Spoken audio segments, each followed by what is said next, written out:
Como vocês lidam com a vergonha? Esse é o tema do nosso encontro de hoje. Sejam todos muito bem-vindos. É muito importante estarmos aqui para estudarmos, para aprendermos e para mudarmos a nossa vida, porque, afinal, esse é o grande objetivo. A principal questão para que a gente possa ser vulnerável, né? E o que é ser vulnerável? É sermos nós mesmos, com tudo de bom que nós já adquirimos ao longo da nossa caminhada, né? Com todos os recursos e percepções que nos potencializam a respeito de nós e da nossa vida, né? E com tudo que a gente ainda não deu conta de desenvolver, né? Ou seja, ser vulnerável é ter a coragem de nos mostrar com a nossa luz e com a nossa sombra. E é fundamental para que a gente dê conta de ser nós mesmos, vencermos a vergonha, né? A vergonha é aquele sentimento de inadequação, de estarmos fazendo algo que será ridicularizado, é aquele sentimento de que não seremos aceitos naquilo que nós nos propomos a fazer, nas nossas opiniões, e aprender a lidar com essa vergonha, ela é fundamental, porque a vergonha, na verdade, é um medo do que o outro vai dizer, é um medo da crítica, é um medo de como aquilo será visto pelas pessoas, né? E é muito importante entendermos que, dependendo da forma como nós fomos criadas, essa vergonha, ela vai, muitas vezes, estar atrelada à, à nossa autoestima, né? Então, dependendo de como você foi criada, você tende a atrelar a sua autoestima àquilo que você faz, àquilo que você produz, né? Ao serviço que você presta. E quando isso acontece, né, se as pessoas valorizam, né, aquilo que você faz, ou se elas elogiam o seu produto, a sua forma de agir, o serviço que você presta, você se sente com uma autoestima elevada quando você é validada, né? Quando você recebe o elogio, um retorno positivo daquilo que você faz. Mas quando aquilo que você faz não é percebido de forma positiva pelas pessoas, né? Não é validado, não é elogiado, não é reconhecido, a sua autoestima vai para o buraco, né? E, na verdade, a sua percepção vai ainda além, né? Ou seja, se eu faço algo positivo, algo edificante, algo que é percebido como valor pelas pessoas, eu sou uma pessoa boa, eu sou uma pessoa de valor, eu sou uma pessoa, né, que agrega valor para a vida das pessoas, eu sou alguém importante, né, eu sou uma pessoa boa. Mas se o contrário acontece, né? Se o que eu faço não é importante para o outro, não gera valor para o outro, então eu sou uma pessoa má. Se o que eu faço é ruim, eu sou uma pessoa ruim, né? E quando eu faço algo que é bom e que me torna alguém, uma pessoa boa, eu me vicio naquilo, né? Então, eu me torno escrava da aprovação e de fazer coisas boas, de fazer coisas boas, de fazer coisas que serão percebidas positivamente pelas pessoas, e aquilo me aprisiona naquela necessidade de fazer coisas que são percebidas positivamente pelas pessoas, e que eu sou elogiada, que eu sou valorada, e é muito interessante como que isso escraviza, né? E é por isso que se cria um padrão, né, de atender às expectativas, né? Mas Ou seja, eu vou estar sempre fazendo algo que vai gerar uma percepção positiva do outro, né? E não aquilo que eu acredito. Então, por um lado, eu vou ser sim validada, vou receber a minha recompensa, que é ser vista como alguém que é boa. Por quê? Porque a minha autoestima está diretamente relacionada ao que o outro percebe a respeito de mim e a respeito do que eu faço. Mas, por outro lado, eu viro uma escrava daquilo, eu me limito, eu deixo de ser eu abro mão da minha criatividade, né? Da minha arte de ser quem eu sou. E olha o perigo disso, gente, porque vamos dar um exemplo muito claro, que não é né, o dia a dia, mas que vai simbolizar de maneira assim, muito clara para a gente entender como esse modelo é escravizante. Então, suponhamos que você pinte um quadro, né? Que é uma arte moderna, que você entenda sobre isso e que você conseguiu expressar ali bem aquilo que você queria. E aí você põe numa galeria, né? Ou mostra para as pessoas, ou posta na internet a sua obra, e ninguém valoriza. As pessoas acham aquilo, o que é isso? Que coisa esquisita que é essa? Não consigo perceber nada aqui, né?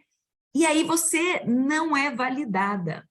Mas aí você chama um crítico que entende do assunto, que sabe exatamente o que você fez, e esse crítico vai ficar assim, encantado com o que você fez, com o trabalho que você realizou.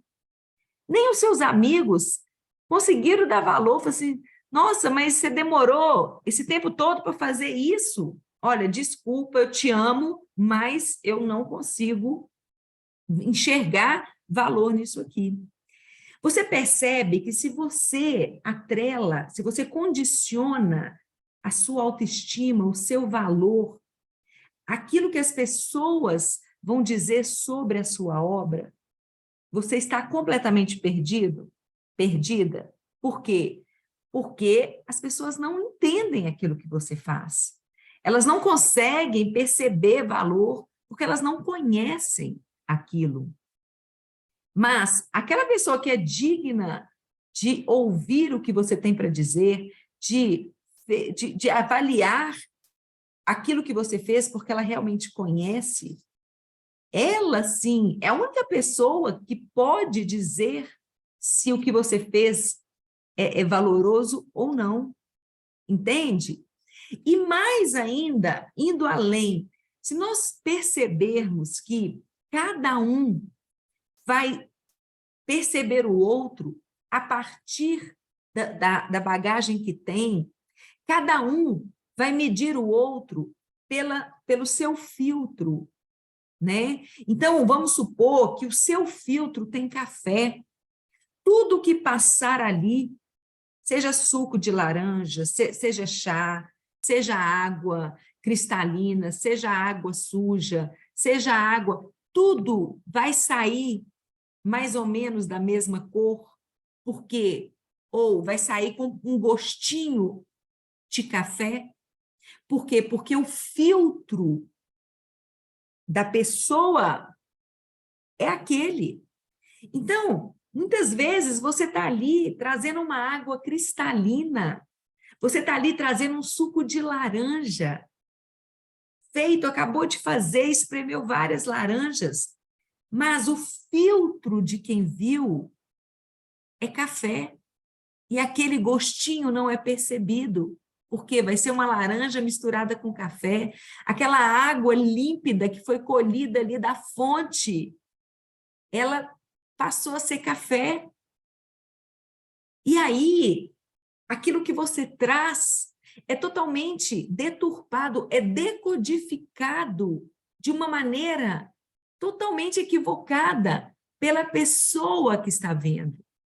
Então, quando você atrela e condiciona aquilo que você traz, aquilo que você faz, né? Quando você condiciona a sua autoestima, o seu valor próprio, aquilo que o outro percebe, aquilo que o outro enxerga, você está entregando o poder que você tem, né, para o outro, de modo que quando ele estiver chateado, estiver triste, ele estiver lá com o coador dele cheio de café, o filtro dele cheio de café, você vai ser péssima, tudo que você fizer, você não vai ser valorada. Mas quando ele estiver feliz, ele estiver alegre, ele estiver assim, animado, né, feliz com a vida dele, ele vai conseguir ver tudo que você faz de uma maneira maravilhosa.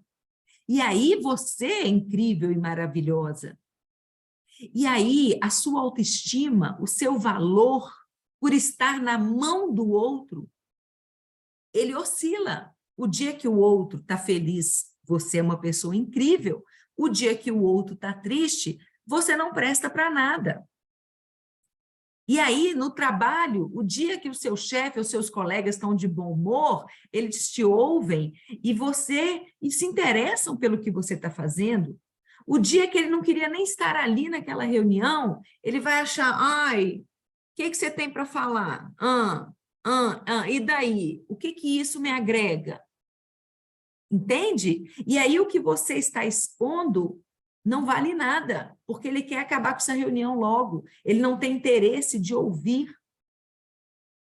Então, é muito interessante que, olha como que nós somos inocentes, né, com essa atitude, porque quando a gente condiciona quem a gente é, o nosso senso de valor próprio, a opinião do outro, se o outro não tem uma opinião positiva sobre aquilo que a gente faz, a gente se fecha, a gente não tem coragem de se expor, a gente não quer mais mostrar para ninguém, a gente começa a acreditar que aquilo não é para a gente, que eu não sei fazer isso, que eu não tenho aptidão para isso, que, na verdade, eu não tenho aptidão para nada, que eu deveria mexer com outra coisa.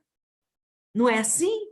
A gente se fecha. Por quê? Porque quando o outro declara para mim que o que eu faço não é bom, na minha decodificação eu digo, eu não sou boa. Né? E quando o outro diz para mim, olha, o que você faz é legal, que massa.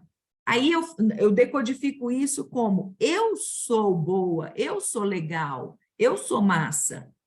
E aí isso me estimula, isso me motiva, isso faz com que eu seja mais criativa.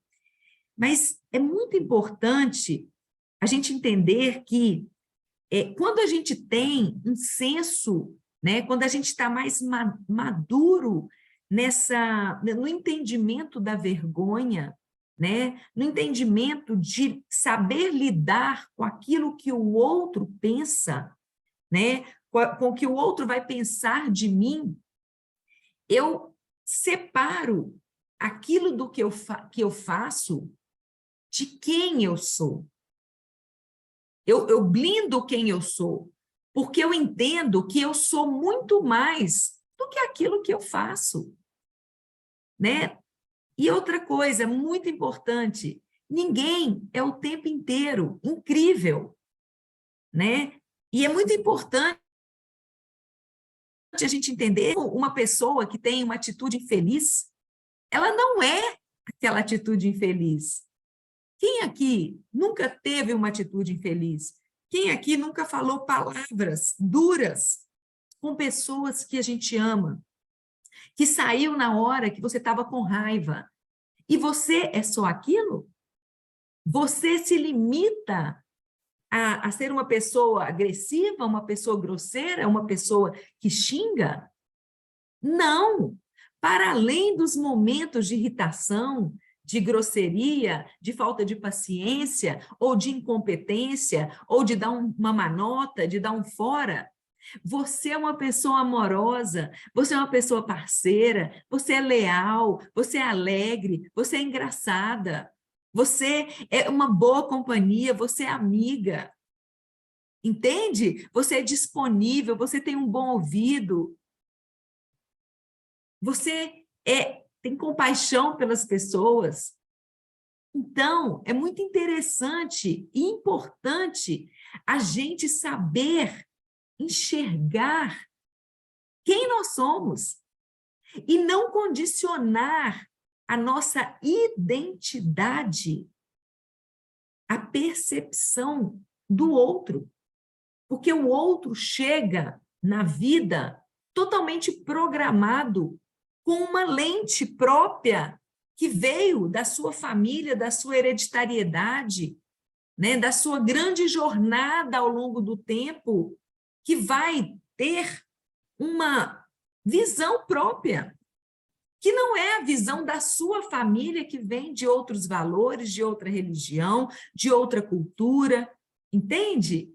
Então, as pessoas que têm famílias de músicos que, de geração em geração, vai gerando só músicos, músicos e mais músicos. E você olha para aquela família e fala assim, nossa, esse povo não tem ambição, esse povo não pensa que precisa de ganhar dinheiro, que música não dá para nada. Enquanto outras pessoas que também são músicos falam que coisa linda. É um pai que passa para o filho o amor pela música, que faz com que o filho acredite que pode ser feliz na música, que valora a música, que estimula a sensibilidade, entende? E aí aquele filho que está ainda na construção da sua identidade, se ele for ouvir aquele que não entende nada, não sabe a importância da música, que não consegue ter um olhar sutil para a vida, que não entende que você pode traduzir suas emoções a partir da música, se ele for condicionar a sua identidade, a visão dessa pessoa aqui, ele vai ser um zero à esquerda, ele não tem valor nenhum para a sociedade, para ninguém, e ele vai parar de tocar. Por quê? Porque a crítica de alguém que não tem o mesmo valor que você faz com que você se sinta um Zé Ninguém. E olha o perigo, né, que milhares de pessoas se expõem todos os dias de colocar o poder, o seu poder, quem você é, na mão de uma pessoa que você sequer conhece. E quantas pessoas fazem isso o tempo inteiro e ficam condicionadas às curtidas do Instagram, ao número de visualizações de vídeos no YouTube, à validação das pessoas comprarem o seu produto ou contratarem os seus serviços. Se eu não tenho cliente, eu não presto para nada. Será que você não presta para nada? Ou você não está sabendo onde procurá-los, comunicar, ter uma linguagem que conecta as pessoas certas? Será que realmente você não tem valor pelo simples fato de você não ter pessoas que contratam aquilo que você faz? Será que você é apenas isso? Então, nós precisamos de mudar essa percepção e entender que a autovalorização, né, a gente olhar para nós e nós mesmos sermos quem vai perceber este valor, né? A autovalorização, ela nos inspira a nos mostrar. Não é o outro quem vai dizer quem eu sou eu quem vai dizer quem eu sou. Ninguém valorou, mas eu preparei essa palestra, essa fala, que muito estruturada, ela está totalmente né, conectada. Olha a importância desse assunto. Poxa, se o outro não aproveitou, que pena. Ele não está desperto. Ele ainda não consegue enxergar. Ele ainda não consegue trazer isso para a vida dele. E aí, não sou eu. O problema está com o outro.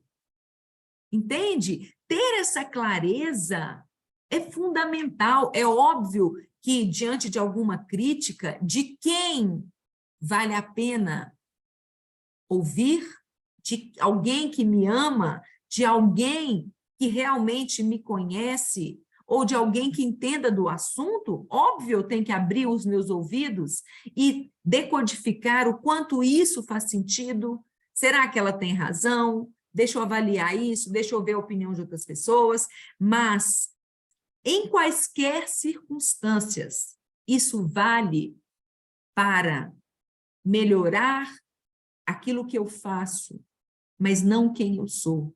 Porque quem eu sou, só eu posso dizer.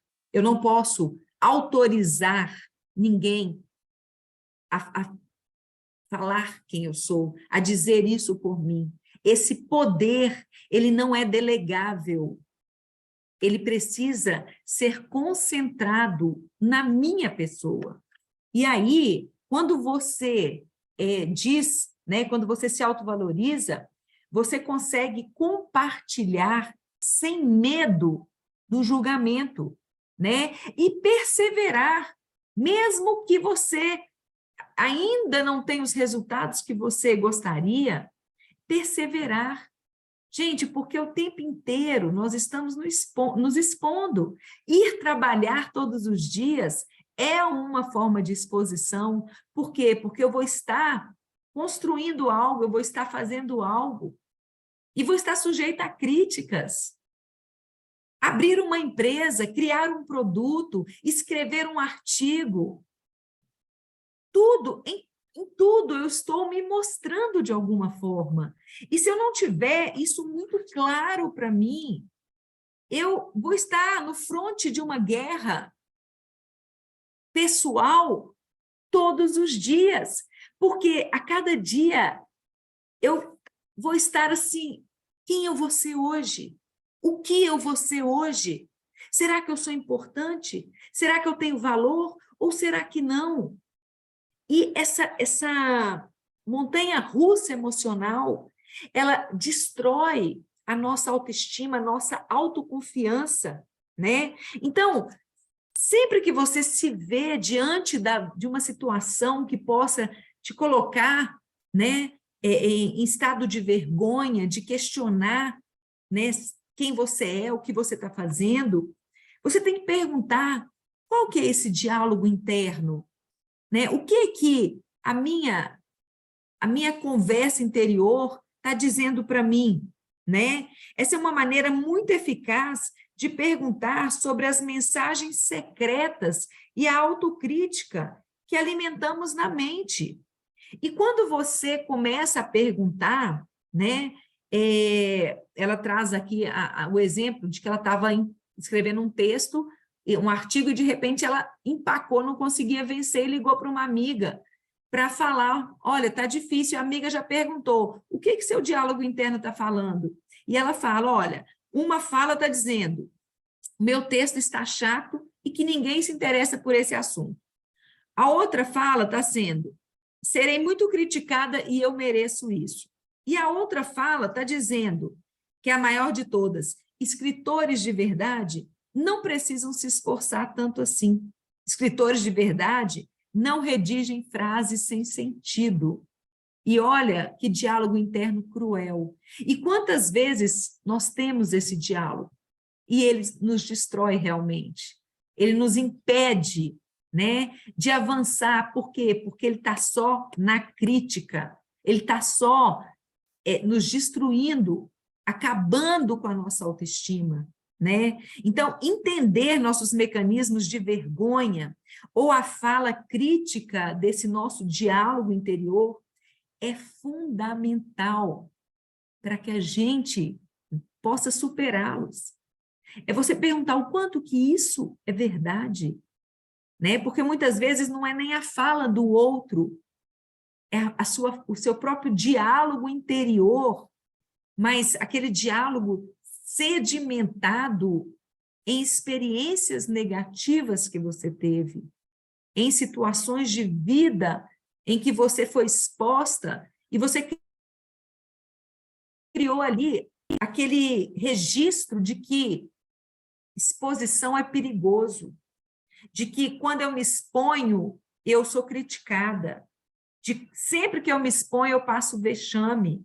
Aí, se você tem esse registro, você já vem, você é louca, isso aí, ninguém vai gostar disso aí, isso aí que você está falando, você vai ser criticada, não fala não, guarda para você, sua opinião nunca é importante, nada que você pensa é tão significante assim para você querer explanar. Por quê? Porque o registro criado de alguma experiência vivida, ela traz isso para você, né? Então, nós precisamos, né? Nós precisamos de ter esse autoquestionamento, essa capacidade de conversar conosco mesmos, porque sempre tem dois eus, né, dentro de nós, né, aquele que conversa com o eu mais profundo. E a gente consegue perceber isso. A cabeça da gente sempre está naquela conversa. E você precisa de confrontar essa conversa, né, ter de você certificar, né, esse diálogo interior, à medida em que você vai crescendo, né, no processo de autovalorização, né, no processo de autovaloração, né, no sentido de valor próprio, não valorizar tem a ver com preço, né, mas o autovaloração de valor. Sempre que você começa com esse processo, esse diálogo interior negativo, ele tende a se calar. Quanto mais você cresce enquanto ser, você consolida as suas bases de autossustentação, mais esse diálogo se cala. Por quê? Porque ele passa a ser você, e a sua conversa interior, ela é altruísta, ela é positiva. Mas enquanto você está cheio de conflito, você está cheio de medo, cheio de dúvida, você está pautando a sua vida ainda nessas crenças limitantes que te destroem, que te puxam para baixo, esse diálogo, ele é incansável, ele não cala, ele cansa a cabeça das pessoas. Eu já tive um diálogo interior muito ativo, muito destrutivo. Hoje, a minha mente, ela é muito silenciosa, e isso é muito legal de perceber que é possível, sabe? Eu não fico o tempo todo, mas será, mas isso, mas aquilo, mas eu não fico, e é muito incrível, porque antes era sabe, era cansativo e desgastante. E isso é possível, você encontrar paz em você, né? O Dr. Hyu Lin, ele que trabalha muito o Ho Oponopono, ele traz exatamente isso, que a paz começa no eu. E começa, porque a paz começa em silenciar esse excesso de memórias, esse fluxo dessa conversa interior, né, que te cansa, que te desgasta, né, que não silencia nunca. E é por isso que nós precisamos dessa busca, né, de estar sempre com objetivos de aprender, porque a vida não é isso. A vida não é um processo de altos e baixos, de montanha-russa. Quanto mais você se equilibra, se estrutura, os altos se tornam menos altos e os baixos também se tornam menos altos, porque você sai da euforia do uhul, quando todo mundo te aplaude, e do buraco sem fundo, quando alguém te critica.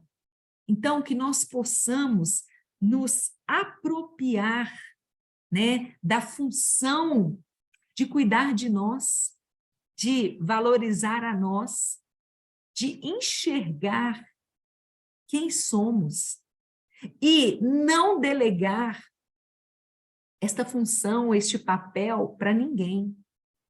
E se hoje a nossa vida, o nosso valor, quem nós somos está na mão de alguém, do meu marido, do meu filho, do meu chefe, dos meus amigos, que cada um possa retomar o seu poder. Isso é resgatar o poder pessoal. É você tomar de volta aquilo que pertence única e exclusivamente a você. Também é se autorresponsabilizar pela sua vida. É você parar de perder-se de si mesma em cada lugar que você vai se deixando. Porque quando você vê quem é você, você não sabe, porque você se perdeu querendo ser legal para Maria, querendo ser competente para o João, querendo ser sensual para o Mário, querendo ser alegre e divertida para Antônia, quando, na verdade, quem você é? E outra, a energia que se gasta para sustentar tudo isso, se não for você, é muito grande, é muito pesado, é muito desgastante e totalmente sem sentido. Então, que no dia de hoje, principalmente a partir de agora, nós possamos retomar esse nosso poder. E muitas vezes nós deixamos esse poder na mão dos nossos pais, né? Esse poder de dizer quem nós somos. E, na verdade, a nossa educação, né, desde pequenos, quando a gente nasce, são eles mesmos quem dizem para nós quem nós somos.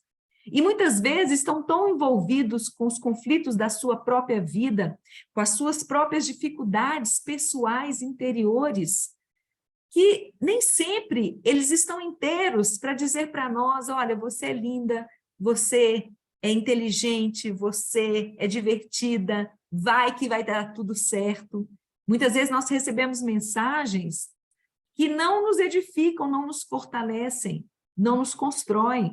Mas a partir de certo momento da vida, em que nós já somos adultos, nós precisamos de entender que aquelas mensagens diziam mais deles do que de nós, do momento que eles viviam, do que quem nós somos. E é preciso que nós assumamos esse papel, resgatemos esse nosso poder, para que nós possamos dizer quem somos, e não o outro, não ninguém. Entende? E isso é assumir a responsabilidade pela própria vida. É decidir que, a partir de agora, eu dou a mim o valor que eu preciso, eu dou a mim o amor que eu preciso, o carinho que eu preciso, o cuidado que eu preciso. Se tiver mais alguém para fazer isso, ai que delícia, porque é maravilhoso até compartilhar disso. E aí eu vou ser ainda mais feliz. Mas se não tiver ninguém para fazer isso, eu vou estar bem. Eu me garanto, no sentido de eu cuido de mim. E não estou dizendo eu não preciso de ninguém. Não, nós precisamos sim, mas não para que o outro nos diga quem eu sou, mas para que o outro me ajude a enxergar, mas para que o outro me apoie, para que o outro caminhe junto comigo, para que o outro me dê a mão na hora que eu sentir medo, para que o outro esteja comigo nos momentos, na minha jornada, quando a minha luz, minha sombra aflorar, mas também para viver a minha luz, para somar ainda mais na minha vida, mas não para dizer quem eu sou, se eu tenho ou não valor. Então, é o que eu desejo para vocês despertarem e para resgatar o seu poder pessoal. Então, se vocês gostaram, né, desse conteúdo, deixe o seu comentário, deixe o seu like, né? Eu peço aqui a todos que ainda não se inscreveram no canal, que se inscrevam, que ativem os sininhos para que possam receber em primeira mão todos os vídeos que nós postarmos. Então, um forte abraço e até o nosso próximo vídeo. Tchau, tchau.